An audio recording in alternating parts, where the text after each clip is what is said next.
நெல்லை மாவட்டம் பணகுடி அருகே பொங்கல் பண்டிகையை முன்னிட்டு வீர விளையாட்டான இளவட்டக்கல் தூக்கும் போட்டிக்கு இளைஞர்கள் மற்றும் பெண்கள் தீவிர பயிற்சி செய்து வருகின்றனர்.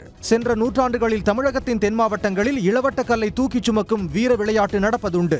இளவட்டக்கல்லை தூக்கிச் சுமக்கும் இளைஞனுக்கே தம் பெண்ணை மணமுடித்து தரும் வழக்கமும் அந்த காலத்தில் இருந்துள்ளது. தற்போதும் சிற்றூர்களில் இன்றும் இளவட்டக்கல் தூக்கும் போட்டி நடைபெறுகிறது. 60, 80, 114, 140 கிலோ என பல்வேறு எடைகளில் இருக்கும் இந்த இளவட்ட கற்களை பயிற்சி இல்லாமல் தூக்குவது சிரமம் என்பதால் நெல்லை மாவட்டம் பணகுடி அருகே வடலிவிளையில் இளவட்டக்கல் தூக்கும் பயிற்சி நடைபெற்று வருகிறது. இதில் இளம் பெண்கள் மற்றும் இளைஞர்கள் பயிற்சி பெற்று வருகின்றனர்.